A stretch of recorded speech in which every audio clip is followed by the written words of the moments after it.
May tao na akala natin ay hanggang kaibigan lang para sa atin. Ang hindi natin alam ay siya na pala ang nakalaan hindi lang para sandalan ng mga problema, kung hindi para magbigay ng panghabang buhay na kaligayahan. Ang instrumento para maging tunay tayong masaya sa panghabang buhay. Dear Papa Dudut, may oras na akala natin ay puro problema na lamang ang dumarating at sakit na lamang ang nararanasan natin.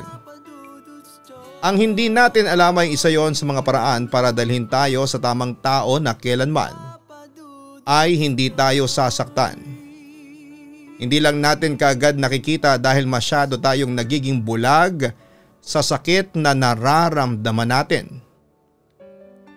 Pero ang pighating yon ay pwedeng maging dahilan para maranasan natin ang panghabang buhay na kaligayahan. Hi Papa Dudut at sa mga kagaya ko ay palagi nakatutok sa inyong YouTube channel.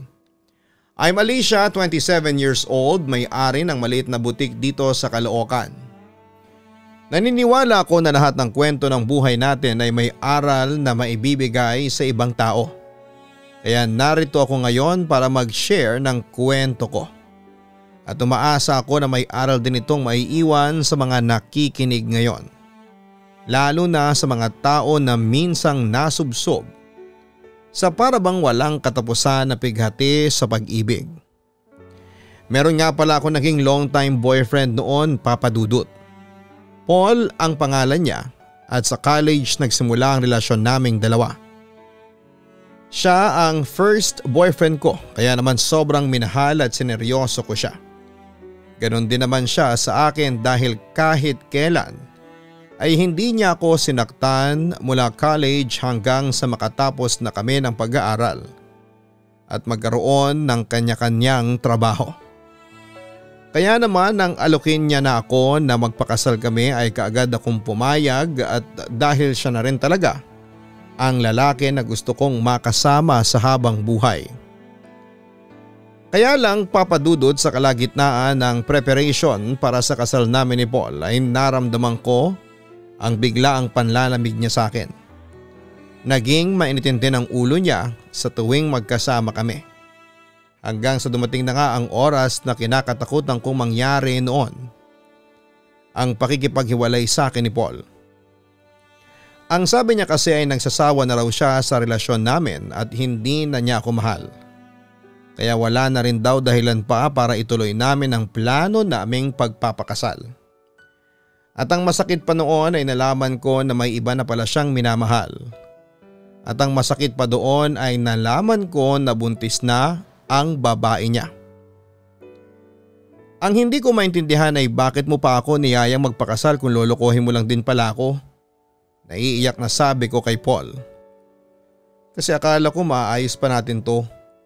Akala ko ay babalik pa yung pagmamahal na nararamdaman ko sa iyo dati, Alicia. Maniwala ka sa akin, sinubukan ko naman. Nag-effort ako pero wala na talaga. Hindi na bumalik yung pagmamahal ko na nararamdaman ko dati. Tugon niya. Kaya naghanap ka na lang ng iba? Tapos ay binuntis mo pa talaga? Pag-iyak ko. Si Karen, siya yung lagi nandyan sa tuwing naguguluhan ako sa nararamdaman ko para sa iyo. Siya yung nakikinig sa mga isyu ko sa relasyon nating dalawa. Ang wika niya. At sinamantala niya yon para maagaw kanya sa akin. Paul, matagal ka na palang may issue sa relasyon natin pero bakit sa ibang tao mo pa sinasabi? Bakit hindi na lang sa akin para naayos kaagad natin ang lahat? Panunumbat ko. Kasi sigurado ko na hindi mo rin naman ako maiintindihan. Hindi mo maiintindihan kapag sinabi ko sa iyo na hindi na kita mahal. Pagdidiin niya sa huling sinabi ko. Pero hindi pa rin dahilan yon para itapon mo ang halos 8 taon na relasyon nating dalawa. Hindi ka man lang nag-effort na ayusin ang relasyon natin, ang wika ko. Nag-effort nga ako, giit niya. Effort talaga? Alin din yung tinatawag mo na effort? Yung inalok mo ko ng kasal tapos bigla mo na lang akong iiwanan sa ere? Wow ha? Thank you sa effort mo na yon. Pag-iyak ko. Hindi lang naman to tungkol sa wedding proposal na yun eh.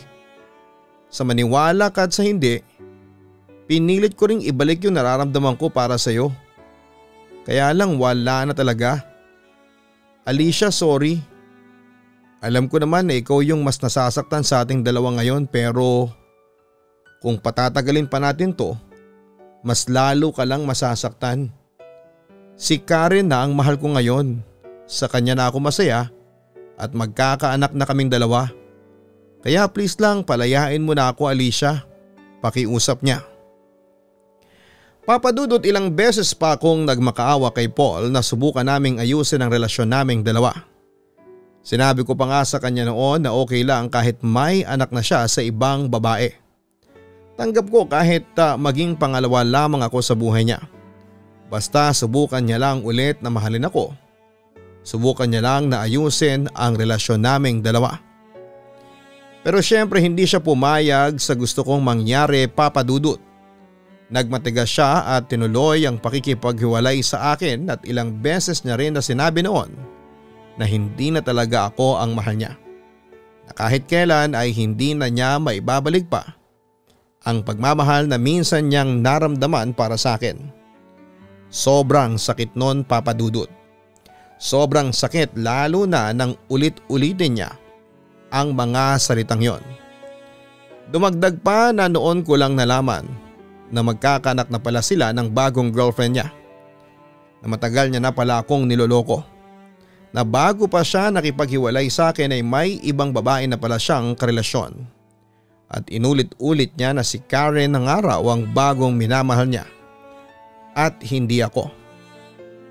Napatanong ako noon kung bakit kailangang mangyari yon. Bakit kailangan na magdusa ako habang yung lalaki na sobrang minahal ko ay patuloy na nagiging masaya sa piling ng ibang tao. Hanggang sa dumating ang araw noon na hindi ko na natiis ang sakit na nararamdaman ko at pinagtangkaan ko ng masama ang sarili ko. Alicia, pumasok na ako dito sa apartment po kasi nakita kong bukas yung gate saka… Diyos ko! Ano ginagawa mo? Ano bang mga gamot to? Akin na nga mga ito. Pag-agaw ni Sherwin sa mga gamot na dapat ay iinumin ko. Ibalik mo sa akin yan, Sherwin. Kailangan ko yan. Ibalik mo sa akin yan. Sigaw ko. Ano ba, Alicia? Balak mo ba talagang gawa ng masama yung sarili mo? Nang dahil lang sa isang lalaki? Sigaw ni Sherwin. Pwede ba, Sherwin? Huwag mo kong pagsasalitaan ng ganyan dahil hindi mo ko naiintindihan. Sigaw ko naman. Kahit maintindihan ko yung sakit na nararamdaman mo nang dahil sa gago na yon, hindi ko pa rin hahayaan na saktan mo ang sarili mo. Alicia, lalaki lang yon. Pero marami pa dyan ang pwedeng magmahal sa iyo ng higit pa sa ginawa ni Paul. Ang wika niya. Pero si Paul nga lang yung mahal ko. Siya lang yung nag-iisang lalaki na gusto kong makasama sa habang buhay. Siya lang yung mahal ko at siya lang. Pag-iyak ko naman. Pero paano naman kami ng mga kaibigan at pamilya mo? Hindi na pala kami importante para sa'yo, ganun? Alicia, huwag mo naman sanang ipagsawalang bahala na lamang yung pagmamahal at pagmamalasakit namin. Kung iniwan at sinaktan ka ng gago na yon, pues kami, kahit kailan ay hindi namin gagawin sa iyo yon. Kung nahihirapan ka dahil binitawan ka ni Paul, kapitan mo kami. Kasi kahit kailan ay hindi ka namin bibitawan at sasaktan. Hindi namin gagawin sa iyo ang ginawa ni Paul. Ang wika pa ni Sherwin. Ang hirap kasi. Ang hirap niyang kalimutan. Hirap na ako, Sherwin. Ang sakit-sakit na. Ayoko nang mabuhay. Muling pag-iyak ko pa. Papadudot ng mahigpit akong iyakapin ng best friend kong si Sherwin ay mas lalo lamang akong naiyak. Lalo na nang sabihin niya sa akin na marami silang nagmamahal sa akin at hindi ako dapat nagsasayang ng oras at mga luha ko sa isang kagaya ni Paul. Doon ko nagsimulang ma-realize kung gaano kalaking kasalanan na ang gusto ko sanang gawin sa sarili ko. Pinagsisihan ko ang bagay na yon kahit pa hindi ko na ituloy na gawin ang pag-inom ng mga iba't ibang gamot para tapusin ang buhay ko. Tama naman kasi si Sherwin sa mga sinabi niya, Papa Dudut. Totoo na maraming hindi nakakaintindi sa sakit na nararamdaman ko noon dahil hindi naman sila ang iniwan at pinagpalit sa iba. Pero hindi yon dahilan para pagtangkaan ko ng masama ang sarili ko. At kailanman ay hindi magiging tama na saktan natin ang ating mga sarili. Dahil sa pagyakap at pag-iyak ko kay Sherwin ng araw na yon, naramdaman ko na kahit papaano ay may maliit na porsyento ang nabawas mula sa bigat na nararamdaman ko sa dibdib ko, Papa Dudut. Papa Dudut, akala ko talaga noon ay hindi na ako makakabangon pa mula sa pagkakasubsob ko sa isang wasak na relasyon. Akala ko ay hindi na matatapos yung gabi-gabi kong iniiyakan ang naging pagtatapos ng relasyon namin ni Paul. Akala ko ay hindi ko na siya makakalimutan at habang buhay ko nang mararamdaman. At habang buhay ko nang mararanasan ang kirot dahil sa sugat na ginawa niya sa akin. Pero hindi pala kasi sa tulong na rin ng pamilya at ng best friend kong si Sherwin ay nagsimula ko nang maramdaman noon na kaya ko pala. Kaya ko kahit nawala na si Paul sa buhay ko. Isang taon ang lumipas, Papa Dudut, ay sinimulan ko nang ayusin ang buhay ko. Nag-focus ako sa sarili ko at sa negosyo na butik na binuksan ko. Pinilit ko ang sarili ko na hindi na maisip pa si Paul. Pinigilan ko ang sarili ko na i-text at tawagan siya. Hindi ko na rin hinabol pa sa kanya ang mga perang nagastos ko na para sa wedding preparation namin. Paraan ko na rin yon para kahit papaano ay mabitawan ko na siya ng tuluyan. At sa pagsisimula ng negosyong binuksan ko, si Sherwin ang palaging nasa tabi ko. Paulit-ulit niyang sinasabi sa akin kung gaano niya na-miss na makita ang mga ngiti ko noon. Alam mo, sa totoo lang, ako rin naman ang tagal kong hinintay na makatawa at makangiti ng ganito at hindi ko magagawa ito kung wala ang tulong mo. Sherwin, salamat ha. Salamat kasi hindi mo ko sinukuan, naluluhang wika ko. Bakit ka umiiyak? Kanina lang ay nagtatawanan tayo tapos bigla ka na lang lumuha dyan? Nagtatakang tanong ni Sherwin. Ang totoo, akala ko kasi hindi na ako makakapag-move on mula kay Paul. Akala ko habang buhay na akong iiyak at masasaktan ng dahil sa kanya. Akala ko hindi na ako makakabangon ulit, tugon ko. Sabi ko naman sa iyo, hindi ba? Kaya mo kasi lalaki lang yon. At ang mga gagong lalaki na kagaya niya, hindi na dapat na pinag-aaksihan pa ng mga luha. Kaya huwag ka nang umiyak dyan, Alicia. Isipin mo na lang na kaya ka talaga nasaktan ng dahil sa kanya para mas lalo kang maging malakas. Saka para mas lalo maging swerte tong butik mo. At syempre, para palagi mo rin akong ililibre. Pagbibiro naman niya. Papa Dudut, ang buong akala ko talaga ay hindi ko na magagawang tumawa ulit at maging masaya. Sobrang hirap kasi ng naging pagsubok para sa akin mula nang iwan ako ni Paul. Yung pakiramdam na parabang katapusan na ng mundo para sa akin. Hindi ko nga alam kung ano ang mas lamang sa dibdib ko. Ang kirot ba sa katotohanan na iniwanan na niya ako para sa ibang babae o yung panghihinayang na dapat ay ikakasal na kami noon? Na dapat ay kaming dalawa yung magkasama at masayang bumuo ng pamilya. Mabuti na lang talaga na sa kabila ng paglugmok sa matinding kalungkutan ko ay nandyan yung mga taong nagmamahal sa akin nang hindi ako sinusukuan. Kahit ako mismo ay munti ko nang sukuan ng sarili ko. Ang pamilya ko at ang best friend kong si Sherwin ang nagparamdam sa akin na napakarami pang dahilan para mabuhay at magpakatatag, Papa Dudut, na hindi ko dapat sinasayang ang oras at mga luha ko sa isang kagaya ni Paul na walang paninindigan at isang salita. Papa Dudut, ang best friend ko rin ang nagtulak sa akin para simulan ang negosyo ko na butik.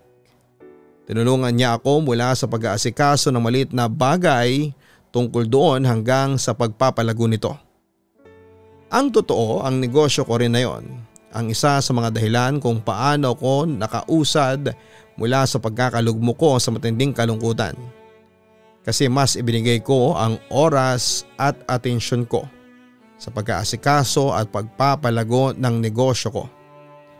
Ang pamilya ko, ang best friend ko at ang butik ko ang naging malaking tulong sa akin para bumalik ako sa dating masayahin at matatag na Alicia Papadudut. Pero kung kailan naman nakakausad na ako ay saka ko naman ulit nakita si Paul habang naghihintay ako kay Sherwin noon sa may parking lot. Paul, anong ginagawa mo dito? Tanong ko. Nakipagkita lang ako sa isang dating kaklase ko kasi plano niyang kumuha ng kondo. Pinakita ko sa kanya yung available sa pinagtatrabahuan ko na real estate. Eh ikaw, sinong kasama mo? Tanong niya. Si Sherwin, sagot ko. Boyfriend mo na ba siya? Nagde-date na kayo? Tanong pa niya. Hindi, nag-dinner lang kami pero hindi yung date at hindi ko rin siya boyfriend, ang wika ko. Nagsimula na kaming magkumustahan hanggang sa nalaman ko na hindi pala natuloy ang kasal nila ni Karen. Ilang buwan na ring tapos ang relasyon naming dalawa. Nasa kanyang anak namin at palagi ko naman siyang dinadalaw, ang kwento niya. Ganon ba? Sorry hindi ko alam, ang wika ko. Ayos lang. Matagal din kasi tayong hindi nagkita at nagkausap. Pero Alicia, doon ka pa rin ba nakatira sa apartment mo? Tanong niya. Oo, bakit mo natanong? Tanong ko rin. Gusto kasi kitang dalawin minsan kung okay lang sa'yo, wika niya. Sasagot sana ako nang dumating na si Sherwin at doon na ako nagpaalam kay Paul. Papadudot nang sumakay kami ni Sherwin sa kotse niya at magsimula ng bumiyahe pa uwi ay naging tahimik lang talaga ako. Nang mga oras kasi na yon ay pinakikiramdaman ko ang sarili ko. Kung ano ba talaga ang nararamdaman ko nang dahil sa pagkikita namin ni Paul. Hindi rin nagsalita sa buong biyahe si Sherwin kasi siguro ay alam niya na wala ako sa mood na makipagkulitan sa kanya. Alam niya na may malaking bagay na gumugulo sa isip ko. Nang maihatid ako ni Sherwin sa apartment ay hindi na rin siya nagtagal at umalis na rin kaagad, Papadudut. At nang mag-isa na lamang ako ay muli kong pinakiramdaman ang sarili ko noon. May kirot pa rin akong nararamdaman dahil sa naging muling pagtatagpo ng landas namin ni Paul. Nandun pa rin yung sakit dahil sa ginawa niyang pakikipaghiwalay sa akin. Pero yung sakit na yon ay hindi na kasing bigat noong unang beses niyang sabihin sa akin na hindi na niya ako mahal, Papadudut. Papadudot, sa paglipas ng mga araw ay nalaman ko mula sa ibang kaibigan ko na totoong hiwalay na si Paul sa babaeng ipinalit niya sa akin. Ang narinig ko pa noon ay nagkaroon daw ng ibang lalaki si Karen na naging dahilan ng paghihiwalay nila. Kaya ang pagsusustento na lamang sa anak nila ang dahilan ni Paul para makipagkita kay Karen. Naisip ko na siguro ay karma na rin yun ni Paul dahil sa ginawa niya sa akin. Pero sa kabilang banda ay naawa pa rin ako sa kanya sa mga nangyari. Siyempre, Papadudut, nandun pa rin naman yung pagmamalasakit ko kasi may malalim at matagal din kaming pinagsamahan ni Paul. Naawa din ako sa anak nila kasi lalaki ito na magkahiwalay ang mga magulang. Pero ganoon talaga sa mundong ito. Hindi madali na maging masaya ka sa kahit na anong aspeto ng buhay. Gusto kong maging masaya kay Paul noon pero pinili niya na maging masaya sa ibang tao. At sa uli hindi rin siya naging masaya sa taong pinili niyang mahalin at makasama. Papadudot, tinanong din ako ng best friend kong si Sherwin tungkol kay Paul. Naisip ko na baka curious siya kung mahal ko pa ba ang ex-boyfriend ko. Sinabi ko na naguguluhan din ako tungkol sa nararamdaman ko para kay Paul at sinabi ni Sherwin na kung ano man daw ang maging desisyon ko sa huli ay sosuportahan niya kung saan ako magiging masaya. Nakatanggap naman ako ng text message mula kay Paul at sinabi niya na gusto niya akong makausap. Hindi ko siya nireplyan kasi pakiramdam ko ay hindi pa ako handa. Hindi pa ako handa na muli kaming magkaharap at magkausap. Pero si Sherwin naman ang gumagawa ng paraan para magkausap kaming dalawa nang iset niya kami ng date ni Paul. Alicia, mahal pa rin kita. Mahal mo pa rin naman ako, hindi ba? Baka naman pwedeng bigyan mo ako ng chance para makabawi sa'yo. Pagtatapat ni Paul. Grabe, alam mo ba na sobrang tagal kong hinintay noon na marinig ulit sa'yo yan? Sobrang tagal kong umasa noon na sana bumalik ka na sa akin. Na sana ako yung piliin mo. Kaya lang hindi mo yun ginawa kahit na anong pakiusap at pagmamakaawa ko. Hindi ako yung pinili mo. Naiiyak na wika ko. At sobrang pinagsisihan ko ang desisyon na yon. Nagsisi ako na hindi ikaw yung pinili ko noon. Pero nandito na ulit ako, Alicia. Pwede naman nating subukan ulit, hindi ba? Promise, hindi na ako mawawala ulit sa buhay mo. At ikaw lang ang babaeng mamahalin ko sa habang buhay. Sigurado na ako doon, ang wika niya. Paul, tama na, wika ko. Mahal mo pa rin naman ako, hindi ba? Alam ko na mahal mo pa rin ako kaya please lang, bigyan mo pa ako ng isang chance. Pakiusap niya. Oo, mahal pa rin kita. Hindi naman nawala yun kasi naging malaking parte ka ng buhay ko. Pero hindi ibig sabihin nun na kaya ko nang ibigay ang chance na hinihingi mo sa akin. Kasi sa totoo lang, ayaw ko nang bumalik sa dating ako. Yung Alicia na sobrang nagpakatanga sa'yo at ginawa kang mundo niya. Yung Alicia na mas minahal ka pa kesa sa sarili niya. Naluluhang wika ko. Alam ko na malaki ang naging kasalanan ko sa iyo pero gusto ko talagang bumawi. Alicia, mahal kita. Mahal na mahal. Kahit na isang chance lang, promise. Hindi ko nasasayangin yung pagkakataon na ibibigay mo sa akin, ang wika niya. Paul, masaya na ako ngayon. Masaya na ako na nakapag-move on na ako sa wakas mula sa iyo. At kung talagang mahal mo pa rin ako, hahayaan mo ako na maging masaya nang hindi ka kasama, tugon ko. Papadudot hindi rin kagad sumuko si Paul sa pagsuyo niya sa akin na magkabalikan kami. Kahit pa sinabi ko na sa kanya na ayoko nang bigyan pa ng chance ang naging relasyon namin. Pagkatapos ng pag-uusap namin noon sa restaurant ay tumatawag pa rin siya sa akin at pinupuntahan pa ako sa place ko.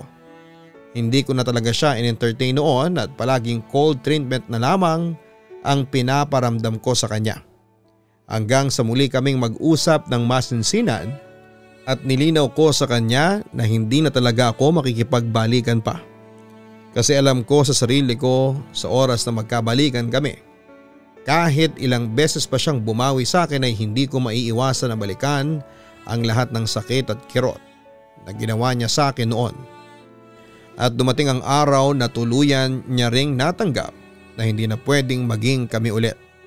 Papadudot mula ng subukan ni Paul na bumalik sa buhay ko kasabay noon ang parang unti-unting paglahon ng presensya ni Sherwin sa tabi ko. Madalas niya na kasi akong hindi pinupuntahan sa butiko. Kapag niyayaya ko siyang kumain kami sa labas ay palagi niyang sinasabi na busy siya sa trabaho. At halos hindi na talaga kami nakakapag-usap noon. Doon ko nagsimulang maramdaman na parang may kulang sa buhay ko mula nang hindi na kami masyadong mag-usap ni Sherwin. Palagi ko siyang naaalala, namimiss at hinahanap-hanap. Hanggang sa nag-decide ako na ako na mismo ang gumawa ng paraan para muli ko siyang makita at makausap. Doon ko siya tinanong kung bakit kailangan niya pa akong iwasan. Alicia, alam ko naman eh. Alam ko na hanggang ngayon ay nandyan pa rin sa puso mo si Paul. Kaya nga tinulungan ko siya na muling mapalapit sa iyo kasi gusto ko na maging masaya ka na ulit. Ang wika ni Sherwin. Sa tingin mo kay Paul lang talaga ako pwedeng maging masaya? Naluluhang tanong ko. Oo, kasi siya naman talaga ang mahal mo, hindi ba? Kaya sigurado ko na kapag nagkabalikan kayong dalawa ay magiging masaya ka na ulit kagaya ng dati. Tugon niya. Mali ka, Sherwin. Hindi na si Paul yung lalaking nagpapasaya sa akin. kasi hindi na siya ang tinitibok ng puso ko pag iling ko. Hindi mo na mahal si Paul? Tanong pa ni Sherwin. Hindi na dahil ikaw na ang laman itong puso ko. Mahal kita, ang wika ko. Baka naguguluhan ka lang, Alicia, ang wika niya. Sigurado ako sa nararamdaman ko. Ikaw ang isa sa mga dahilan kung bakit nagawa ko makalimutan ang kung anumang nararamdaman ko para kay Paul. Ikaw ang dahilan kung bakit naghilom ang lahat ng sugat na iniwan niya sa akin. Ang sabi ko. Huwag ka magpadalos-dalos sa nararamdaman mo. Ayoko masira ang friendship natin dahil lang sa akala mo ay mahal mo na ako, ang wika niya.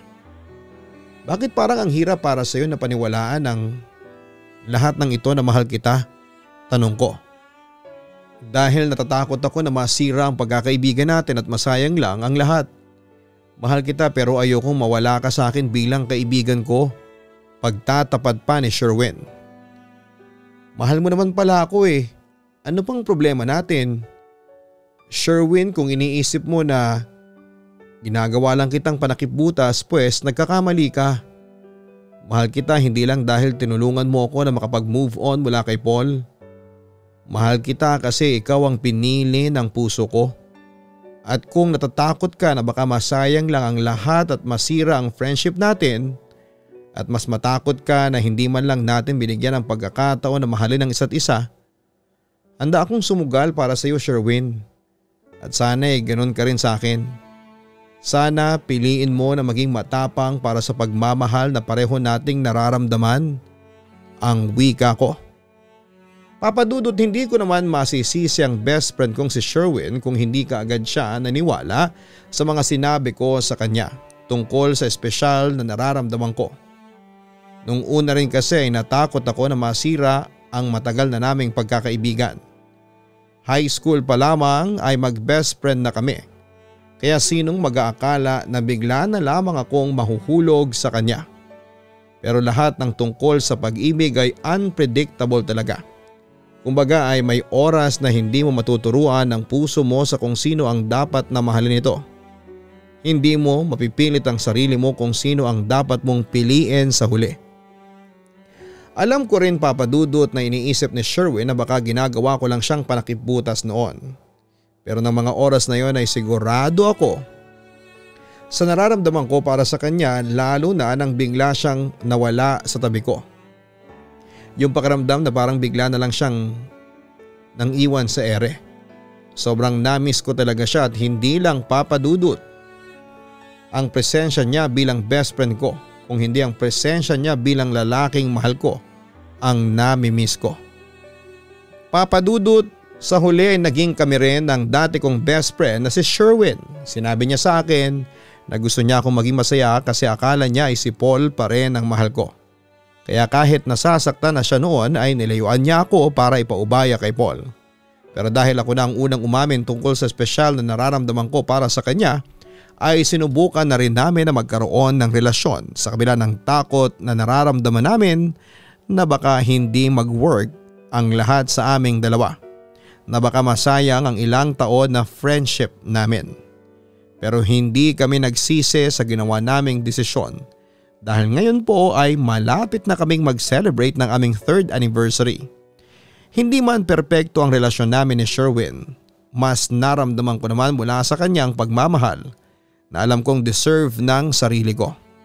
Salamat po, Papadudot, sa pagbibigay ng chance sa akin na maisulat ko ang kwento namin ni Sherwin. Hindi ko man kaagad siya nakita bilang lalaki na deserve ng pagmamahal ko. Hindi naman nahuli ang lahat para sa aming dalawa. Minsan kasi talaga ay kung sino pa yung tao na palaging nandyan para sa atin, sila pa yung hindi natin kaagad napapansin. Kaya pati yung espesyal na pagtingin natin para sa kanila ay hindi rin kaagad natin nakikita. May tao kasi na nagmamahal ng tahimik at handang maghintay na mapansin siya kahit gaano pa yon katagal. At yon ang tao na mas deserve ng totoong pagmamahal mula sa atin. Dito ko na rin po tinatapos ang sulat ko. Yours truly, Alicia. Maraming salamat Alicia sa pagbibigay mo rin ng oras para maisulat dito sa aking YouTube channel ang inyong love story ni Sherwin. Minsan mang nawasak ang puso mo nang dahil sa lalaking una mong minahal, ay may isa namang dumating na nagparealize sa'yo na totoo ang pag-ibig, lalo na kung marunong tayong maghintay. Kagaya nga ng sinabi mo, ay may tao talaga na minsan akala natin ay hindi espesyal para sa atin. Pero sila pa pala yung magiging dahilan para masagip tayo mula sa isang malungkot na mundo. Kaya masaya ako Alicia na natagpuan ninyo ni Sherwin ang isa't isa at sana ay patuloy na maging masaya at mas matatag pa ang inyong relasyon. Mga kastorya na nakatutok ngayon, may oras siguro na hindi natin naintindihan ang plano ng Puong May Kapal para sa atin. Lalo na kapag hindi niya ibinibigay sa atin ang bagay o tao na gusto natin. Yung bang pakiramdam na parang wasak na tayo sa sobrang sakit. Pero sa huli magpasalamat pa rin tayo sa Puong May Kapal kasi yung pighati na naramdaman pala natin noon ang magiging dahilan para mas lalo tayong maging matatag at dalhin sa tao na magbibigay sa atin ng totoong kaligayahan. Hanggang sa muli, ako po ang inyong Papa Dudut sa mga kwento dito sa Papa Dudut Stories. Hanggang sa muli, ako po ang inyong si Papa Dudut. Maraming salamat po sa inyong lahat. Ang buhay ay mahiwaga, laging may lungkot at saya. Sa Papa Dudut Stories, laging may karamay ka.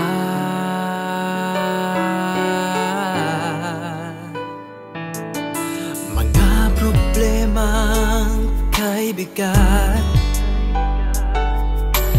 dito ay pakikinggan ka. Sa Papa Dudut Stories, kami ay iyong kasama. Dito sa Papa Dudut Stories, ikaw ay hindi nag-iisa.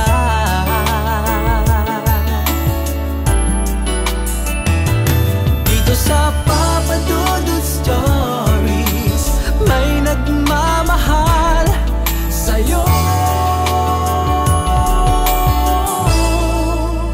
Papa Dudut Stories, Papa Dudut Stories, Papa Dudut Stories.